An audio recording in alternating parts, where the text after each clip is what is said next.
그때 서기관과 바리새인 중 몇 사람이 말하되 선생님이여, 우리에게 표적 보여주시기를 원하나이다. 악하고 음란한 세대가 표적을 구하나 선지자 요나의 표적밖에는 보일 표적이 없느니라.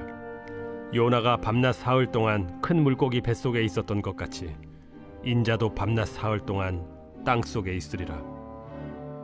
심판 때에 니느웨 사람들이 일어나 이 세대 사람을 정죄하리니 이는 그들이 요나의 전도를 듣고 회개하였음이거니와 요나보다 더 큰 이가 여기 있으며 심판 때에 남방 여왕이 일어나 이 세대 사람을 정죄하리니 이는 그가 솔로몬의 지혜로운 말을 들으려고 땅 끝에서 왔음이거니와 솔로몬보다 더 큰 이가 여기 있느니라. 더러운 귀신이 사람에게서 나갔을 때 물 없는 곳으로 다니며 쉬기를 구하되 쉴 곳을 얻지 못하고 이에 이르되 내가 나온 내 집으로 돌아가리라 하고 와보니 그 집이 비고 청소되고 수리되었거늘 이에 가서 저보다 더 악한 귀신 7을 데리고 들어가서 거하니 그 사람의 나중 형편이 전보다 더욱 심하게 되느니라. 이 악한 세대가 또한 이렇게 되리라. 예수께서 무리에게 말씀하실 때 그의 어머니와 동생들이 예수께 말하려고 밖에 섰더니 한 사람이 예수께 여짜오되 보소서, 당신의 어머니와 동생들이 당신께 말하려고 밖에 서 있나이다. 누가 내 어머니이며 내 동생들이냐? 손을 내밀어 제자들을 가리켜 나의 어머니와 나의 동생들을 보라. 누구든지 하늘에 계신 내 아버지의 뜻대로 하는 자가 내 형제요 자매요 어머니이니라. 우리가 하나님 앞에 무엇을 요구하며 살아갈 수 있겠습니까? 예수님께서는 우리를 위해서 십자가에 달리시고 또 부활하셨습니다. 사실 우리가 이 사실만 믿는다면 예수님 앞에, 우리가 하나님 앞에 무엇을 요구할 수 있겠습니까? 그거보다 더 귀하고 소중하고 우리가 바라고 소망하는 것이 없습니다.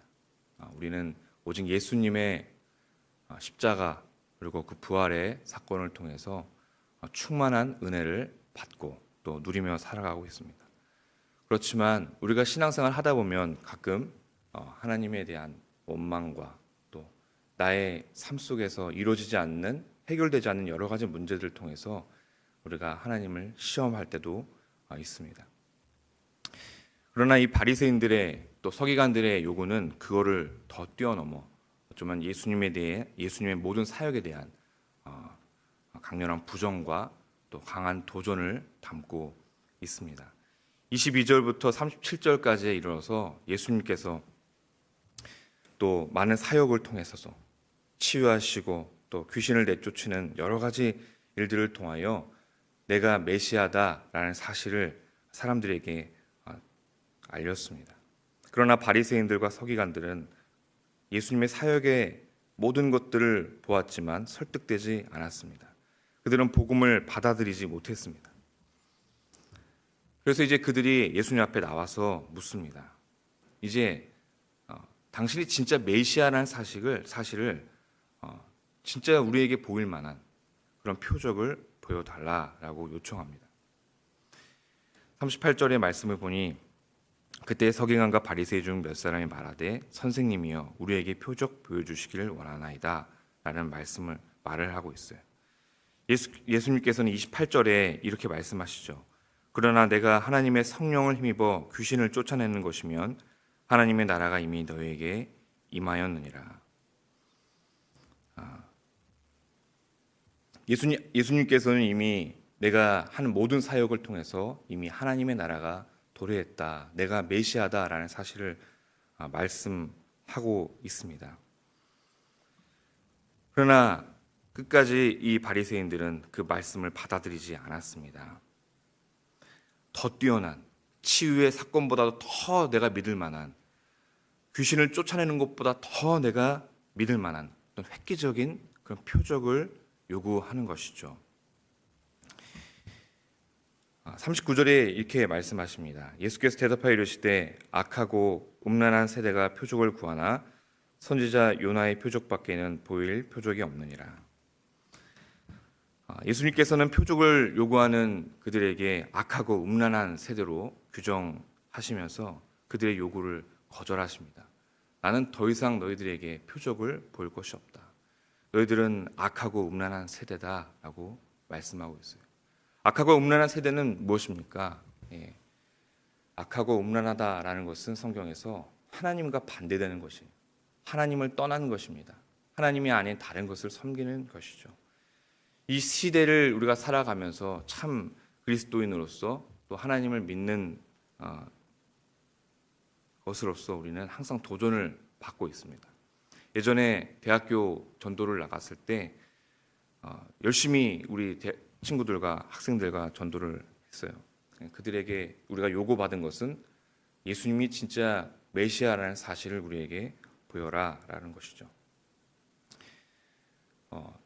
지금 이 시대를 살아가고 있는 많은 그리스도인들은 각각의 삶 속에서 주위에 믿지 않는 자들에게 늘 그러한 요구를 우리는 받으면서 살아가고 있습니다. 예수님은 그들을 향해서 악하고 음란한 세대라고 말씀하십니다. 표적을 요구하는 것은 그들에게 믿음 없음을 입증하는 거죠. 계속해서 우리가 예수님에게 당신이 정말 메시아라는 사실을 나에게 보여달라라고 하는 것은 결국에 내 스스로 믿음이 없음을 입증하는 거예요. 메시아에 대한 올바른 태도가 어떤 태도일까요, 여러분? 메시아임을 입증해 보일 증거를 요구하는 태도가 아니라 그분 안에서 활동하시는 성령의 능력에 반응하면서 그분 앞에, 주님 앞에, 예수님 앞에 겸손히 나아가려고 하는 태도가 우리에게 요구됩니다. 예수님은 서기관과 바리새인의 요구를 거절하시면서 다만 한 가지 내가 표적을 너희들에게 말씀하겠다. 곧 요나의 표적만큼은 남아있다라고 선언하십니다. 39절 하반절에 이렇게 말씀하시죠. 악하고 음란한 세대가 표적을 구하나 선지자 요나의 표적밖에는 보일 표적이 없느니라.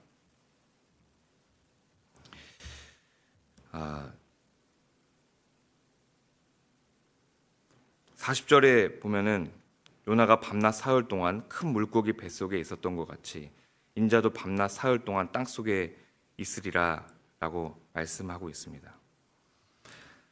예수님은 자신의 십자가 죽음과 또 3일 동안 땅속에 묻히신 그리고 부활로 이어지는 이 사건이 자신이 이곳에서 이 마지막으로 오셔서 펼쳐 보이실 자신의 마지막 표적이 될 것이라고 예고하고 있습니다.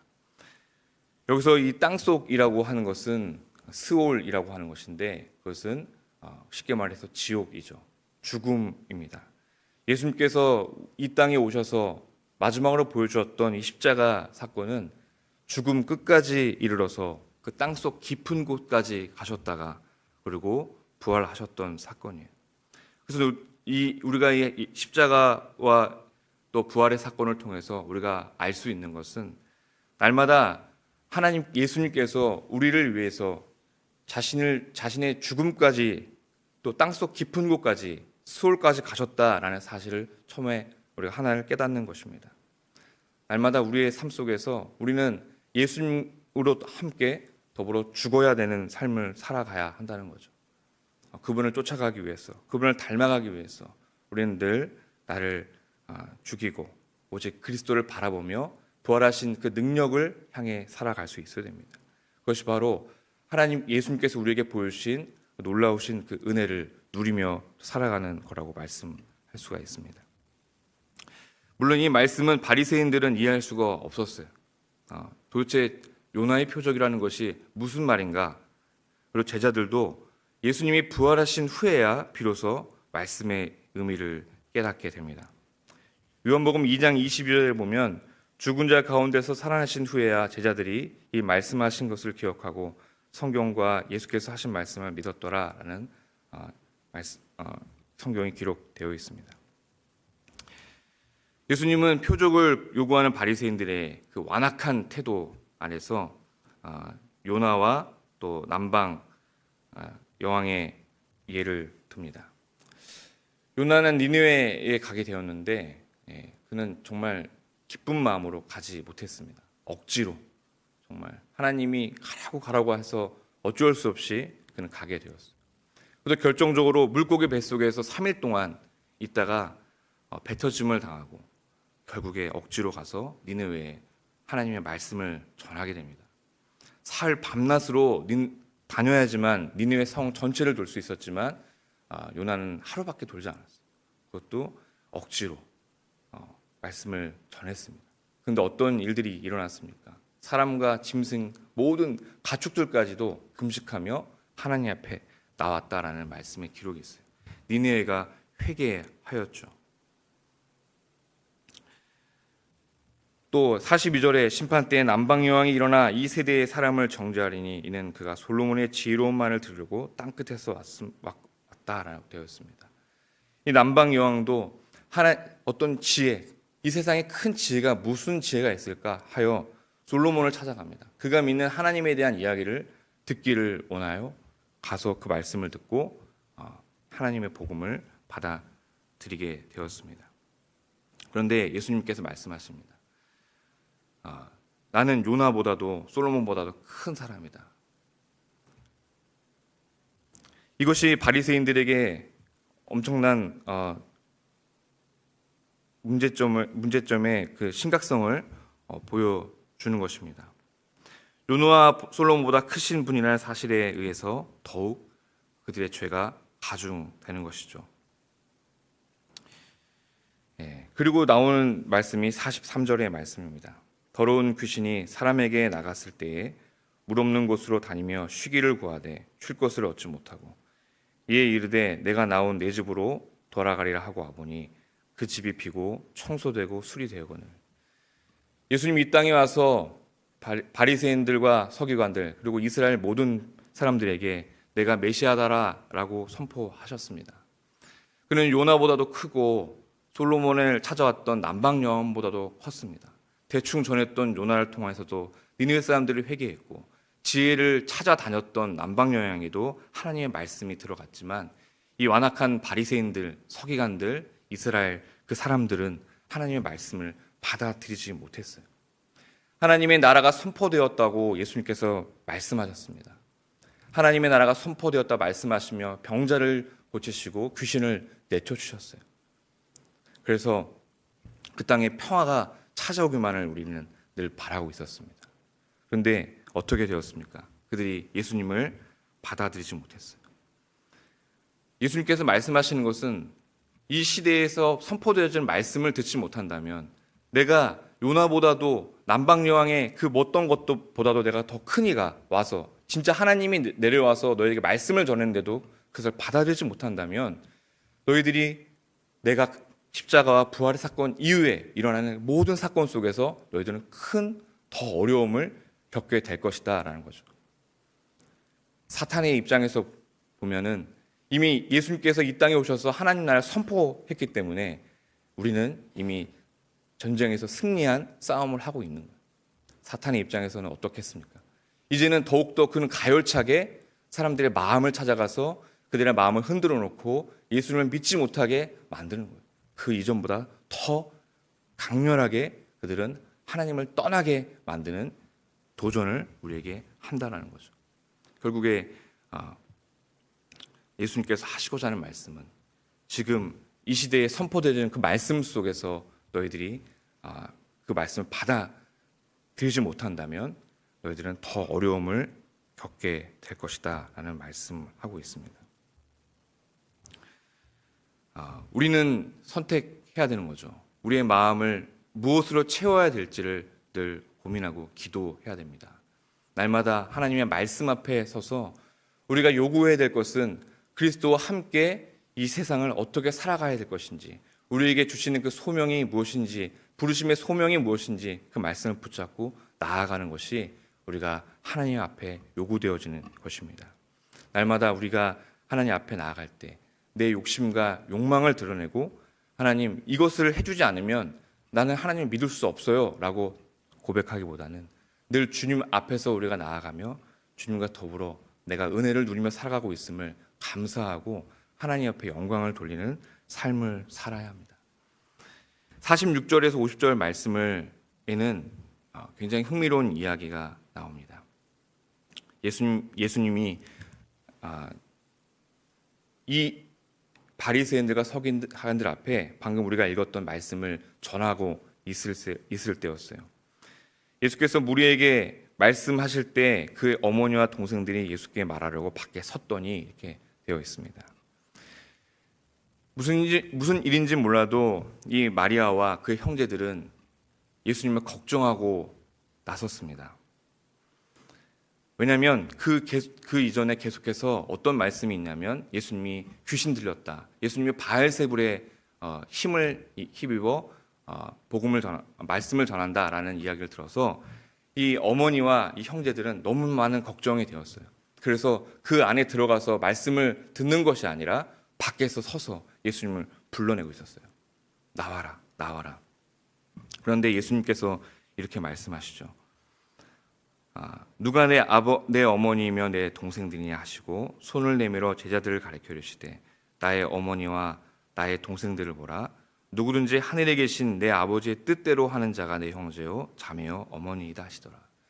여기서 말씀하시는 것은 예수님이 어머니를 버리고 형제를 버렸다라고 하는 그런 말씀이 아니라 예수님께서 우리에게 요구하시는 진정한 그리스도인의 가정, 진정한 하나님 나라의 일원으로서 우리가 어떤 마음을 가지며 살아가야 되는가라고 결론을 짓는 거예요. 이 악한 세대가 끊임없이 우리에게 요구하고 하나님께 도전하는 것은 그들의 욕망을 채우기 위해서 하나님께 늘 도전하는 것이에요. 그러나 예수님께서 우리에게 요구하시는 것은 하나님의 말씀대로 살아가는 것을 요구하는 것입니다. 그것이 진정한 하나님 나라의 일원으로서 하나님 나라를 믿는 사람으로서 그리스도의 제자로서 살아가는 우리에게 요구되어지는 것입니다. 오늘 우리가 하루를 살아갈 때 이 시대의 악한 세대에 우리가 많은 도전을 받을 수 있습니다. 우리가 또 삶의 여러 가지 어려움 속에서 시험 들고 하나님께 우리가 요구할 수도 있습니다. 그럴 때마다 하나님 예수께서 우리를 위해서 죽으시고 부활하신 그 놀라우신 은혜 아래서 오직 그분께서 주시는 성령의 은혜 안에서 우리가 말씀으로 우리의 삶을 점검하고 채우고 주님께 나아가는 그런 우리 하루 되시기를 주님의 이름으로 간절히 축원합니다. 기도하겠습니다. 하나님 감사합니다. 오늘도 우리가 하나님의 말씀을 듣습니다. 하나님의 말씀으로 우리를 채워주셔서 다른 것에 시험 들어 넘어지는 것이 아니라 온전히 주님께서 주시는 그 말씀을 갖고 그 은혜를 누리며 살아가는 오늘 하루 될 수 있도록 은혜와 축복을 더하여 주시옵소서. 감사를 드리며 예수님의 이름으로 기도했습니다. 아멘.